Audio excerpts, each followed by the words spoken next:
Hello, everyone, and thank you for taking the time to listen in. I am My Pillow, and this is a warm-hearted welcome to a segment under Towella and I's collaboration titled Creative Connect, under which we will be helping creatives connect with each other as well as connect with their inner sparks for a more meaningful and productive community in Botswana. Today, we will be discussing ways in which you can support your interest and creative outlet. But firstly, I would like to take this moment to thank all of you who have listened in thus far. Your support is highly appreciated. As a way to round off the month and connect to the next, which will bring new and exciting insights, today we will be discussing the need to find and align yourself with a creative community which aligns with your interests, medium, and methods of creative expression. We will elaborate on the need to connect, foster relationships, and learn from other people who've been in the industry, regardless of whether you have tools or not, in order to develop the mindset to succeed in that particular medium, interest, and overall creative ecosystem. The creative economy and its respective communities, industries, and sectors are heavily service-driven, delivering a wide range of products and experiences to its consumers and clients. The success is dependent on the people, the exchanges and relationships between differing creatives, and how well they are integrated and perform as a whole. As an individual part of a larger society, it is quite difficult, nearly impossible, to fully function on your own or by yourself. There are people you go to in different capacities for assistance, support, and information. For those who didn't know, this is also applicable for artists and creatives alike. We cannot and should not think, operate, and advance in a bubble. My most favorite African proverb that succinctly gets to the heart of the matter and today's discussion says, if you want to go quickly, go alone. If you want to go far, go together. Networking, or in other words, establishing professional and social contacts, should be a common process and practice for all creatives, because interacting with other people within your community is the first and often most vital step in acquiring information and assistance to advance the quality of your creative outlet and enhance the reach of your interest and creative endeavors. This process by no means is without deliberate work and challenges, but the outcomes are of great advantage for those who can look beyond their social anxieties and finesse those around them, because every moment and person you come across is an opportunity for growth and progress in some shape or form. With that said, I must repeat that the necessity of networking is an important component in your individual success as well as the growth of the overall industry and economy. To develop a meaningful system of professional relationships requires a game plan, a significant amount of time, and potentially additional resources in order to sieve out the social clutter and cement connections of substance. Sometimes the same amount of work that is put into your creative outlet will also be needed to establish, develop, and sustain a professional network. Before elaborating on the whys, most of you might be thinking, how? How is it approached and done? A majority of us are spread quite thin in regards to our commitments and responsibilities, whether be it our job-related activities, family, and additional day-to-day undertakings. Seasoned and new creatives, as well as those who engage with an expressive outlet as a hobby, leisure pursuit, or entertainment, looking to connect with other creatives, should first consider and identify the exact people or kinds of people that will have genuine impact on the growth of their creative outlet. These people can come in the form of family, friends, co-workers, established organizations and societies, as well as the media. Depending on your capacity of engagement and long-term vision, as a newcomer or seasoned creative, you will need to identify those from any of the groups that will further the application, range, and longevity of your outlet. Family members are a great base of familiar supporters who can help expand your reach. Organizations and societies are a great source of additional contacts and information to new opportunities.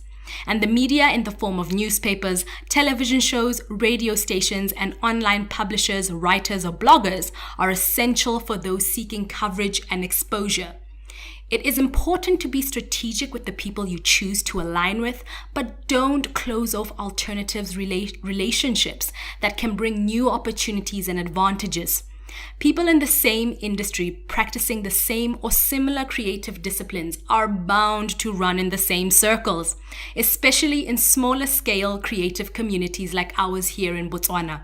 However, don't fall in the trap of working and only associating with a particular set of people. The same methods and people will over time bring redundancy due to lack of outside influence and change. Once you have identified the people, it is time to find ways and means to engage with them beyond superficial interactions. The initial meeting or conversations can be used to gauge how you can approach the person in regards to the mode and frequency of contact. However, it is best to go into the interactions with the intent of reciprocity because healthy and effective relationships are not one-sided. As you are seeking their assistance, you too should be willing and able to give yours. As an exercise and a way to test the waters, you can identify one person of importance, whether be it from your social circles, social media, or an acquaintance, and consider how they can be of assistance to you and you to them. From there, devise a way to reach out and make contact, focusing your efforts on your creative outlet by engaging them with your outlet and directing their interest and the conversation along the lines with the goal of agreeing them to a follow-up.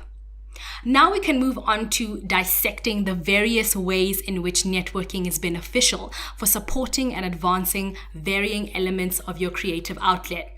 As previously stated, networking is building and sustaining reciprocal relationships. By being part of a system that is founded on sharing and practical support, you can find solace in the people part of your community network during challenging periods and, in the best case scenarios, the added benefits of reliability and truth. In my case, there was a period a few months back where I was struggling with motivation to push through with my creative aspirations and the work attached to them because I was working in isolation both physically and mentally. I was scrolling through Facebook one odd afternoon and came across a post from a very dynamic Botswana dancer and choreographer who goes by Samantha Claire. Her post was a video documenting her promotional tour in Zimbabwe on one of the radio stations. Her energy and determination leapt from the screen and gave me the boost in inspiration and motivation I needed at that time. I have since established a relationship with her and I am looking forward to our future collaborations. Without a community or system of support, a creative is at the ruthless mercy of the side effects of rejection, dejection, and isolation. There is power in numbers, especially for a creative that requires visibility and exposure. Expanding your network means to also expand your reach. You do not have to personally engage with hundreds of people, but through your network and the people that they know and their extended acquaintances, your chance of being noticed is compounded.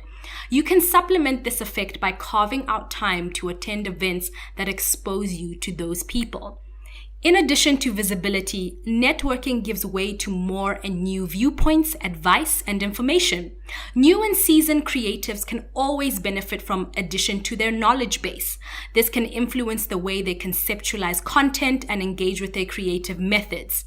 Experience is the best teacher, and tapping into those who have creative mileage can give you an edge in a competitive industry that often encourages dubious methods for advancement, given the shared market, audiences, and often financing pockets.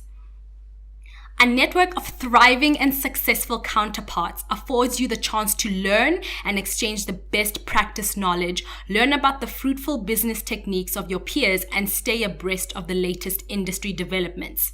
In a developing community and industry with limited resources, systematic and institutional support, there can be vast discrepancies in the standards of operation, as well as the understanding and output of quality and professionalism.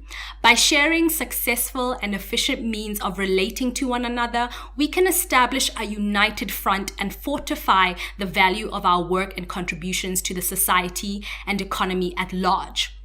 You are always a few connections away from your next level up. You just have to be conscious and deliberate about doing it professionally with an open outlook and reciprocal attitude. As we bring the month of February to a close, my question and challenge for you this week is to go out with the intention to find and start establishing at least one new professional connection. You won't regret it because there's always something to learn. In the words of public intellectual Edward Said and South African artist and lecturer Katlego Chali, no one is totally self-supporting, not even the greatest of free spirits, not even the richest of billionaires. That's it from me today. As always, we encourage all of you to come on the journey with us and stay the course. We love hearing from you, and your presence and participation are vital. So we encourage and welcome your feedback, questions, comments that will be addressed in the follow-up topic next Thursday. Thank you for joining us, and until next time, stay connected by staying tuned.